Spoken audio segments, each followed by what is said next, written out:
Hello ladies and gentlemen, Matt the Editor here, and welcome to the commentary on Doctor Who FA Season 2, Episode 3, Day of the Cybermen.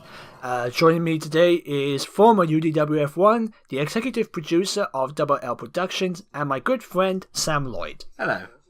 Yes, so now obviously if you've seen this episode before, or you kind of get like a little hint from the title, this is a fan service episode. Yeah. I mean, Matt gave me the opportunity to do my rendition on the birth of the Cybermen. Yeah, it was pretty much the birth of the Cybermen before Moffat gave us the birth of the Cybermen. Yeah. Of some sort. And okay, now yeah. The funny thing is the original title was originally called Experiment of the Cybermen, which I pretty much just did like a little rough poster, which I wanted it to be for a story for the Sarah Jane Adventures. Oh yeah. I thought it would have been kind of fun to get Sarah Jane and her gang to face against the Cybermen, see how it works, and I thought it would be a good idea to bring all this Cybermen stuff together. But then I thought, no, let's just bring this to this episode. So I suggested the idea to Sam, and thankfully you decided to you took the opportunity. Yeah. Now, originally with this episode, it was going to be the Dr. Godfrey and Aya, the Silurian, from Phantom of the TARDIS. Wasn't it River Song? Well, we decided that Aya didn't work, and then I suggested River Song, just kind of trying to find a character to fill that gap. But I still kind of felt that was missing. And then later on, you told me that you were going to bring Romana into series 2, and I thought, and then it hit me that dynamic would fit perfectly. Yeah, because mostly because because I wanted Romana to play a very important part in season 2, and and what better way to bring a sort of more dynamic sort of trouble relationship between the two of them than in this episode. And because if we had like Romana in the entire series, and we don't see her until like the first and last episode, and you have River Song make an appearance in this episode, it really wouldn't fit. Yeah. So I thought, well, what better way to do it than to bring Romana into it? Yeah. Now this episode kind of spins off from an idea I introduced in some of my figure adventures. Yeah. Where I kind of developed the Cyberiad a little, and I took an idea from the original script for Nightmare in Silver, and I turned the Cyberiad into kind of an alliance between different factions of cyber history. So you'd have your what was that? What was that? No idea. Anyway, was it your phone? Yeah, it was my phone. Okay, but don't bring your phones to commentaries. Anyway, carry on. But yeah, so the Cyberiads in the original script for Nightmare in Silver were kind of different factions of cyber technology that come together, and I sort of introduced that into my figure adventures. And then we decided to carry it over into this. So the Doctor here is being pursued by the Cybers faction, who then follow them to Mondas, where Romana has sent a distress signal after getting trapped there. Yeah. And the Cyberiad, I can't remember actually. It's been so long. It's been so long, and yet so very soon. We will soon discover where the Cyberiad come in. We'll find out later on. Anyway, basically, the idea with the as you said, the Cybers faction, pretty much the Cybermen chasing them from the early episode.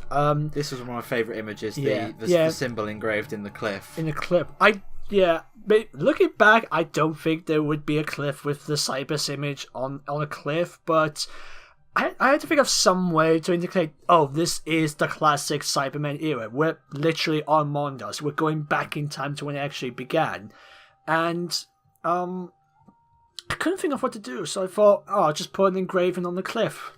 And I'm so glad I did, because that's like quite possibly one of the most awesome shots in the entire episode. And there's plenty more to come. But yeah, anyway, I had so much fun writing this. Yeah. Anyway, continuing from what I was saying, the idea of the Cybermen chasing the Doctor, it was kind of an idea to be a sort of sequel to your Cybermen episode. What was it called? Oh Christ! Redemption of the Cybermen. It was supposed to be like a sort of kind of sequel to that. Pretty much from the ending scene you included in there, and I thought, I want this to sort of play out kind of in this episode. Yeah, I guess they'd be different versions of that from different dimensions. Yeah. Or you could just say that redemption happened in your universe. It works. Yeah.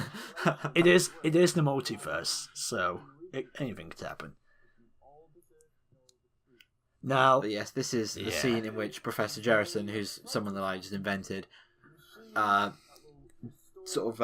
demonstrates the earliest version of the Cyberman. And as you can see, there are a few nods that, yes, cybernetic experimenting is currently going on, but still going on. Like, there's a guy wearing a kind of mechanical suit, which in my head he was injured and had to have most of his body replaced. Yeah. And as you can see there, most of them have, in my head, which I think it's kind of alluded to, most of them have kind of mental, like they've been mentally enhanced with cyber technology, but this is the first time that it's been used sort of to inhibit emotion. In other cases, it's been used to be able to sort of perform certain mental functions quickly. Say if you've got certain jobs, say for example, if you're a cashier in a supermarket, you can immediately calculate in your head what the price of someone's order is. Yeah. With cybernetic implants, but this is the first time that it's been used to supposedly remove pain by removing emotion. Yeah, that was very well detailed. You really thought this through. There's a mention somewhere as well that this kind of ties. Yeah. Well, it kind of ties into spare parts, and the Doctor mentions there's another incarnation running around somewhere that was meant to be the Fifth Doctor. Yeah. Because my idea was that this is sort of another part of the scientific division that created the Cybermen. It's another factory in a different part of the universe. Say like it's kind of like saying there's like a factory in different parts of the country. The Cybermen we saw in Spare Parts weren't the traditional Mondasian Cybermen, so my idea was this was taking place in a different part of Mondas, had the same problems and developed the same solution, but this was where the kind of what we traditionally know as the Cybermen actually came from. Yeah. Other versions of the Cybermen existed that then, I guess, kind of met up and formed what would then become the Cybermen when they go out into space and do all Cyberman things. And then, weirdly enough, but at the time this production was being made, Stephen Moffat gave us World Enough in Time. Yeah, which again is another it's another of the Cybermen beginning. Yeah, another one. They begin in all different. I like the idea that they begin in different parts of the universe and then come together. They all come together. The same. So yeah. Obviously, as you can tell, when we both found out this was going to happen, we both sort of like asked ourselves, could this happen exactly at the same time in the same universe? So and then we sort of thought, oh no, it's okay. We'll just say it's the same time period, except taking place in a different location. Yeah. So yes, this is. I like those Cybermen. I love those Cybermen. Yeah. And yep, the Cybermen have just realised where the hell they are. Yeah. They realise they are home. Massive coincidence that the Doctor happens to be chased by the Cybermen when he ends up on Mondas. Yeah. But as you can see, it works out for the absolute worst. It works for the episode. So I guess these are the Cyberiad, or Siberia come later. Maybe I was just really confused. No. It's a big cyber council of different eras who are working together at some point, which then culminates into the kind of the current version of the Cybermen, which I guess we call the Siberian Cybermen. Yeah. I should say, I mean, pretty much when I was sort of reading the script, or pretty much when I originally thought of the idea of them going back into like the original Cyberman factory, it's pretty much standard, factory, grey walls, corridors, moving, sliding doors and all that. But I'm actually glad that you went with the idea of like, yes, it's a factory, but it's a factory in a snowy location. Yeah. So I think the idea of just having frozen brick walls with a bit of icicles and pillars with the Cyberman imprint on the walls I think works perfectly. Yeah, I like this idea that, I mean, the Cybermen here didn't come from some mega corporation. They came from a group of people living and working together who needed to find a solution to their living problems. It's the Cybermen were if you like, they were created by the people for the people. Yeah. But then this guy... That's pretty much the idea of the Cybermen. This guy just got a bit carried away, took them down the wrong path. Yeah. I mean, that's kind of perfect. Humble. It's humble beginnings. Obviously, someone comes up with an idea to make people's lives easier. iPhone, whatever. And then someone who finds a way to make a load of money out of it or do something, takes control of it. It's a story we've seen a lot of times in the real world, but obviously amplified up to 1 million. And that's what this kind of cyber origin story says to me, and that's what I wanted to reflect here more so than I think we've seen in any other Cyberman origin story. Yeah.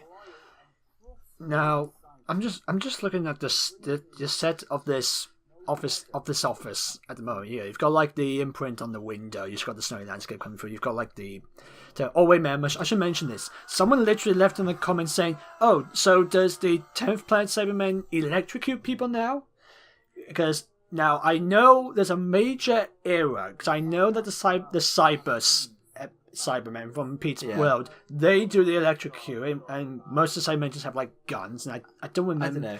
And I think I remember those Cybermen shooting from the light bulbs. Well, yeah, in the 10th Planet they shot from their chest units. In World Enough and Time they shot from their head units.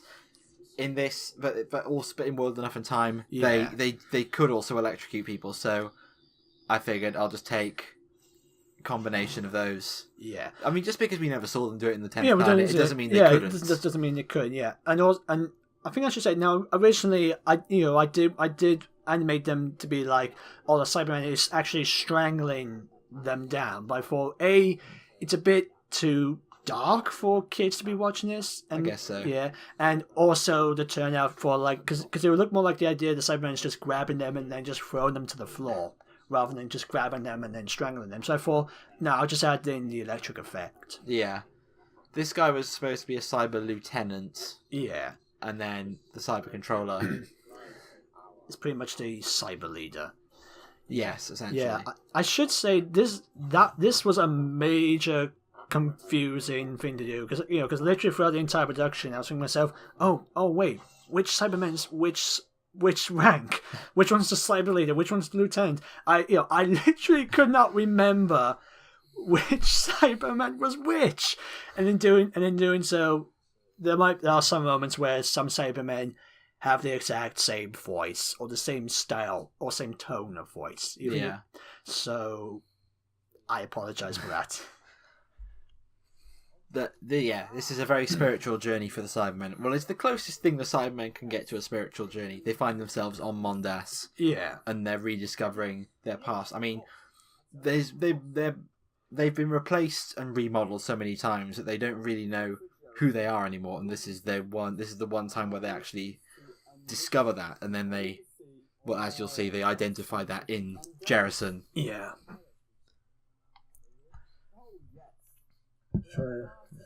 Now, I'm pretty sure some might have already noticed that there's some slight audio problems, mainly coming from Jerison. At some point you can hear what he's saying, next minute the audio's going through this. That's literally how the audio turned out when I received it from the voice actor, and I think it was Anthony Curvin who did the voice. Yeah. Anyway, he did the voice for Jerison, and when they returned, when I got the audio, there's moments where it sounded good, and then the next minute it was faded. You couldn't hear exactly what was going on. I could have emailed him and asked, could you please redo this? But then I was sort of thinking maybe he doesn't have the right microphone equipment or the right style, so I thought probably won't save him the trouble. Yeah. So But honestly, I think it's okay. I think it works in some moments. So, there are 3 scientists who are named Manning, Hendricks, and Niehaus. Yeah. Some of you may already have noticed that they're named after 3 of the main characters from Orphan Black, which was one of my favourite shows at the time that I wrote this, and it actually still is. And obviously, we've got a very early Cyberman. Very early Cyberman. Then the Doctor accidentally created. The Doctor accidentally names the Cyberman and is part of creating it. Yeah. Now I think I should say, I think out of all the characters, I think Manning is, I wouldn't say it's the worst. If I would say it feels like it has some sort of lack in development a little bit. Yeah. This was mainly because when the original script came and there was not a lot of scenes between the Doctor and Manning, which I thought it would be nice to, just to get to know these people before. Well, I don't want to spoil it, but you're going to find out anyway. But basically, I wanted it to be a scene where the Doctor sort of gets to know these people before chaos happens. Yeah. And so I basically asked Sam, I don't know if I asked you or I wrote it myself, but I put like a little scene of them together, just basically talking. I think I did write it, but yes. Now I will say, I think, I was going to say, I think the scenes between Godfrey, Doctor, and Romana, I was going to say I think they were written by, I wrote those scenes, but then again I'm thinking, no, it's the scenes originally written for River, but I changed it to Romana. Yeah, you probably adapted them quite a bit. Yeah, Romana. And then I only changed like a couple of lines.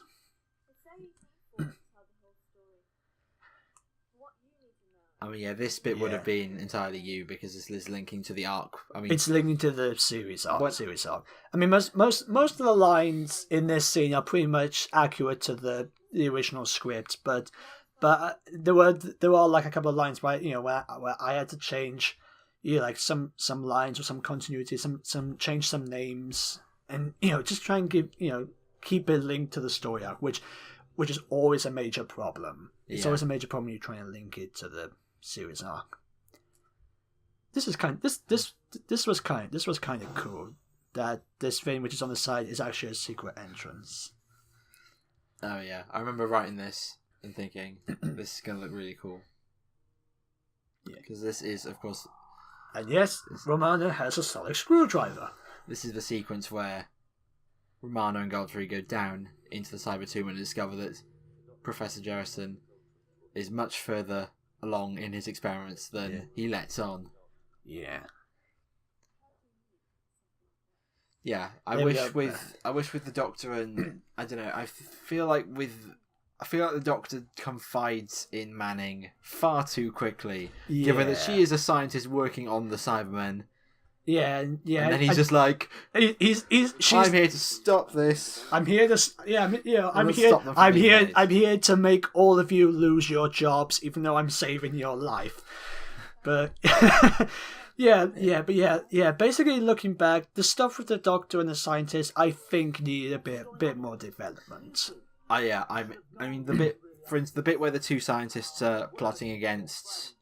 Against Jerison. The stuff with, I would have probably replaced that with stuff with Manning and Hendricks and Niehaus. Yeah. Oh, I think I've got a missed opportunity. Godfrey fighting the Cybermen. That would have been really cool. Godfrey just gets out his sword and fights everything this series. He is a. Well, he's not really a knight. He's a knight. He says he's a knight in trading. So tries to fight the Cybermen. Actually does fight the Sycorax, pulls his knife on poor Carrie. Jesus Christ, Godfrey, put that away. Well, it was the Middle Ages. You can't leave him. He's pretty much the male Leela. That's pretty much what he is. That's pretty much what he is, isn't he? He's the male Leela. I guess so. Yeah. But at least it's a major character difference from Connie. So this is Jerison seeing for the first time his creation. How the Cybermen evolve. I think he's taking the wrong message from seeing them at full power. Yeah.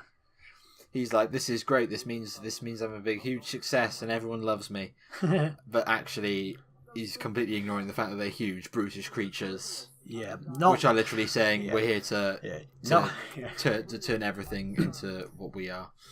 Yeah, because of course Jerison was entirely thinking of his people's survival, but I mean, eventually, kind of got lost along the way in thinking that, and ended up thinking for his own personal gain. But ultimately, the Cybermen were created to save the Mondashian people, and then he realizes that there was a whole racial identity thing that found its way into it. Yeah, I would have liked to explore where that came from a little more if I did this again. It would be a nice idea of where did Jerison get this idea from, and why would he want to do this? So I like to think maybe the whole idea, the Cybermen's whole idea of looking identical and looking pure came from this intervention of the future. This is the one thing from the future Cybermen's intervention that did kind of remain in the cyber code throughout the ages. Yeah, sort of they did that to themselves. Yeah, as you can tell by now, there's pretty much like a lot of discussion on Cybermen in this commentary than there is the actual production we're watching. But then again, it's actually kind of nice. It's kind of nice to hear exactly what we're going for. Oh, now he fights the Cybermen. There we are. So forget what I said earlier. Pulls out his sword and everything. Yeah. Forget what I said earlier. I thought it was a missed opportunity, and it wasn't. And he gets pulled back. Gets taken into the tomb. If I was to work on this story again, I think I would make that shot a little bit more, rather than just like, oh, it's floaty. It's not when you're watching it again, it doesn't look that bad So I would say I would make it a little bit more shaky. Yeah. And of course, at this point, the newer Cybermen have complete control over the entire factory. over the entire factory, and over the original Cybermen who were originally present, because now the original Cybermen recognize their own kind over humanity, which of course wasn't how it was supposed to be. Yeah.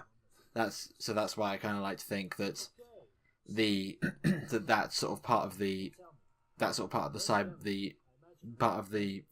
Cybermen's intervention that remained in their code throughout the ages. This is all stuff I'm figuring out right now, by the way. This might not mean anything. Still, this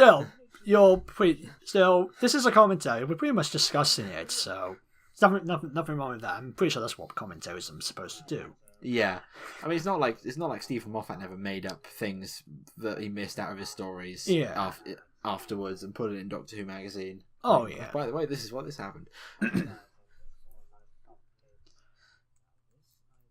And yes, this is here we go. And of course, and this is something else that ties into my episode of Redemption of the Cybermen. We saw them develop a very primitive cyber planner. I should say this is quite possibly the most difficult set I had to do. I mean, obviously for like the establishing shot, it's pretty much done in Photoshop with the same layers. But obviously, I took some like the frames and the doors and all that based off from like Nightmare in Silver, Closing Time, maybe Tomb of the Cybermen as well. I kind of wanted to get the same sort of style and the same sort of effect, but in a brand new in a new way. Yeah.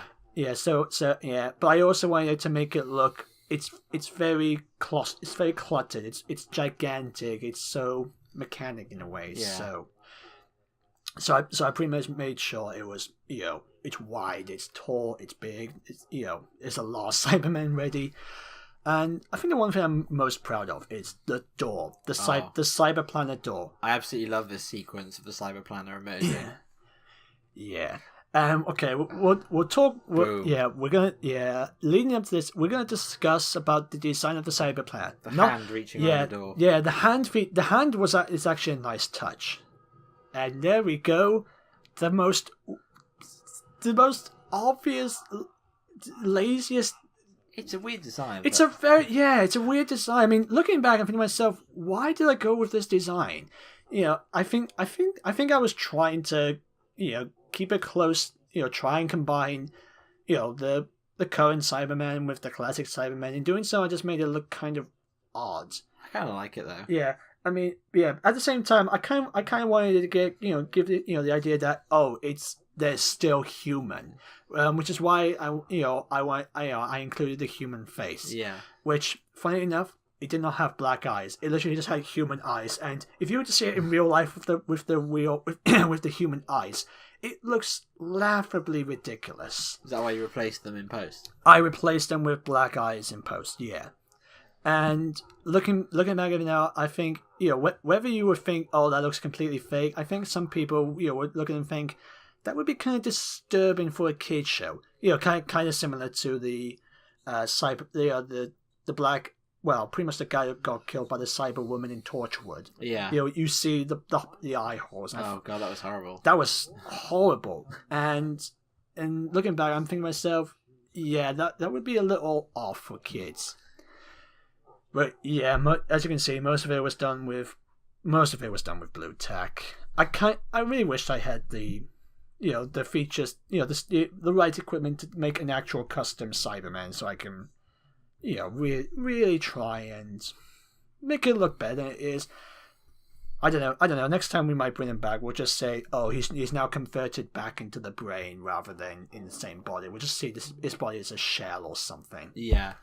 I mean, this is already kind of an upgrade on the previous Cyberplanet, which was Redemption, which was literally just a bunch of wires hanging everywhere. Yeah.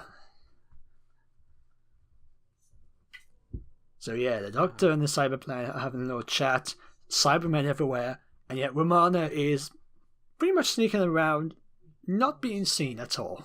So this is kind of the Doctor uncovering why the Cybermen have kind of experimented using Jerison, and he discovers why this is a spiritual journey for them, because somewhere deep down in their code there is a small flaw, and it's that they do fission. Don't worry, it's not her, it's just an illusion. And that was pretty much just a shoehorned in to relate to the actual story arc between the Doctor and whatever's going on in the series arc. But that was just a little reminder to say, oh yeah, this is happening. Remember this. But we'll discuss more of it later in a different one. Yeah, the Doctor discovers there is a flaw deep down in the cyber code that they still kind of have a recognition of parenthood. Yeah. They recognise Jerison as their father, and so they upgrade him into the cyber planner. Yeah. And here we go. Quite possibly the most coolest Photoshop effect. The doors opening and the Cybermen are there. They're so creepy, those ones. Just having those ones just kind of emerging. It's so cool. They look like there's something about their faces. They look almost like babies being born when they emerge. Yeah. I never noticed that. That's actually a good point. That's a particularly creepy comparison to make. But they're very early Cybermen. There's no blasting through roofs of spaceships going on here. The fist grasp.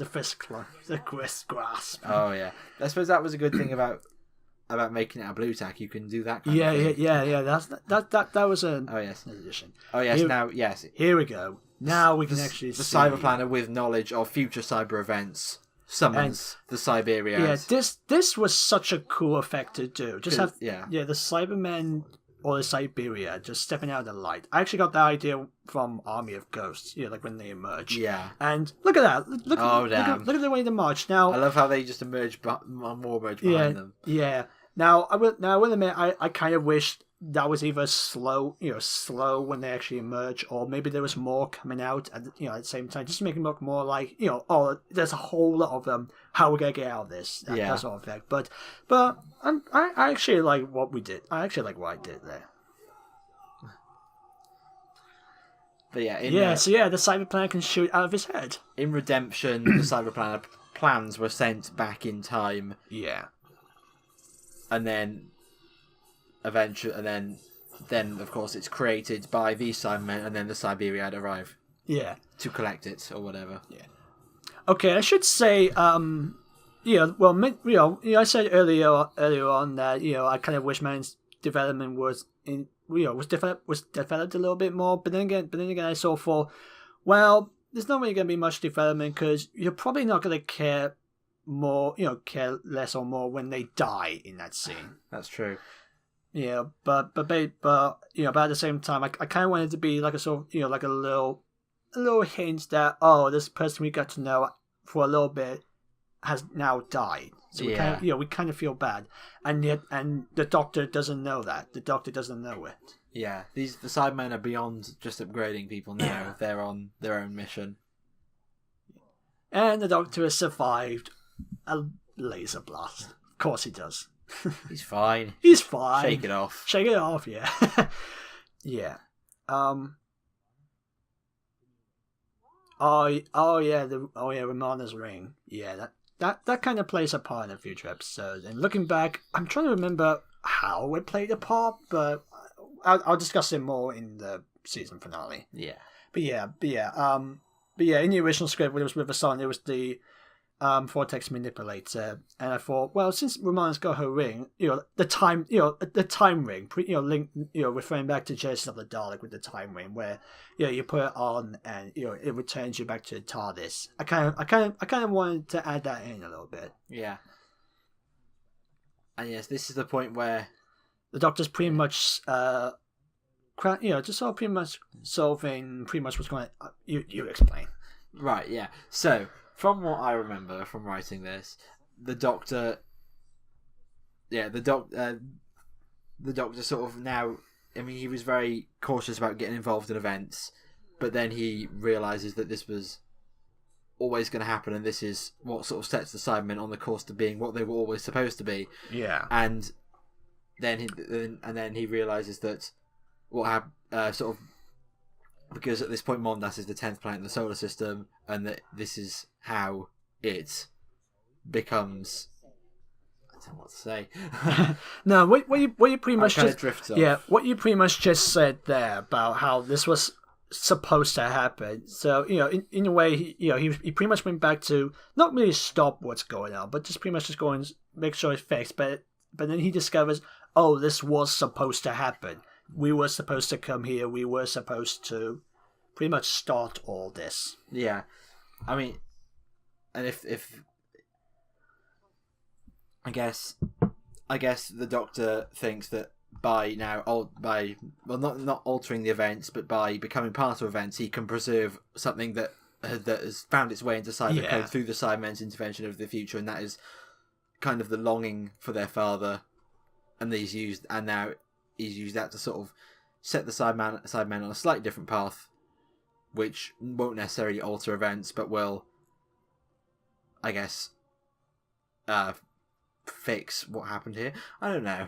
Yeah, it's very vague. It doesn't have to be ultra specific. Yeah, we're just tired at the moment, but so this is the only scene which I wrote all the way through, pretty much.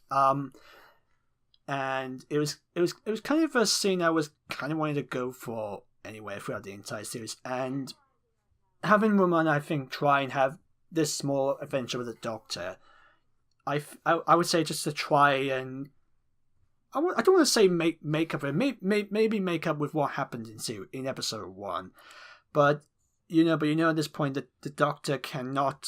He cannot accept her forgiveness. He knows that just having one day of like something fun or something like this doesn't change what's going on. And literally at this point, from what happened in season 1, he feels betrayed. He feels really destroyed on what Romana has done, pretty much in series 1. If you've seen it, episode 1, you know what it is.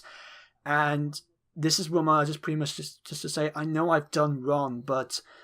But you have to trust me. You have to try and trust me with what's going on. And the Doctor's like, no, you did a bad thing. You broke our moral code, and this plan you're doing is absolute. It's crazy. Do you really think this is all gonna work? Yeah. And he goes on a rant on how this is all the same. Where he inspires someone from someone new, old, or he inspires someone, and yet he gets the shaft. Whether whether he's lost a friend or whether his friend moves on or whether something bad has happened to him or anyone else, he gets the shaft. Yeah.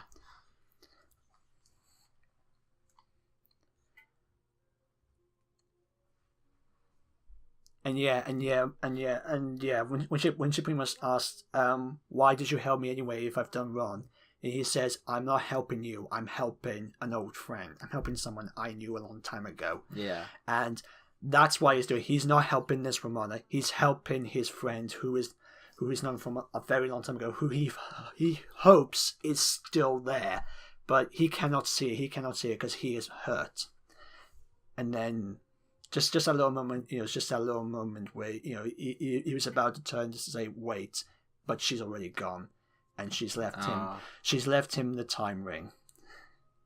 As she mentioned before, this ring shows us, pretty much, it's pretty much like the mirror of Erised. You show your deepest desires or something like that, or you see what's going on, or if you want to contact someone, this time ring does it. And just when the Doctor picks it up, he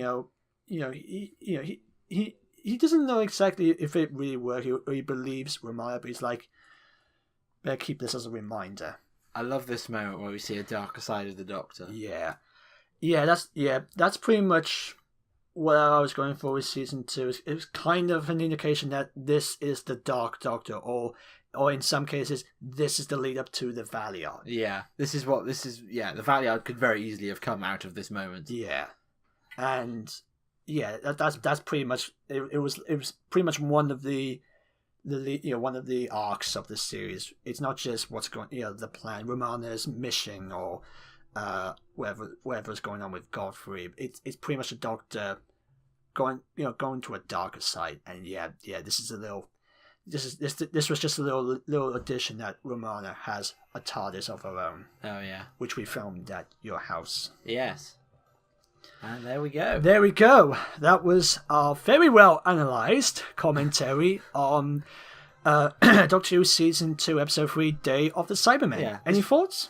Well, yeah, this was in development for quite a while, wasn't it? We were working through this idea for a while, and it's I had a lot of fun writing this. I know that I think I mean it's very easy to say in retrospect there's a lot more I would have put into it story wise, especially in regards to the Cybermen. But I did thoroughly enjoy being able to give my own spin on the Cyberman origin.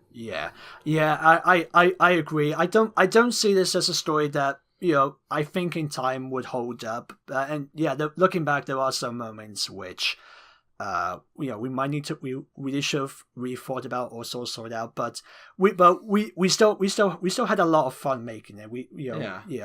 I think this was a nice project to work on together. Definitely. Yeah. Well, so there you go, guys. That was our commentary, and I'll see you next time for season 2, episode 4, For the Brave. Or is it To Be Brave? To Be Brave. Anyway, I'll see you next time. Bye.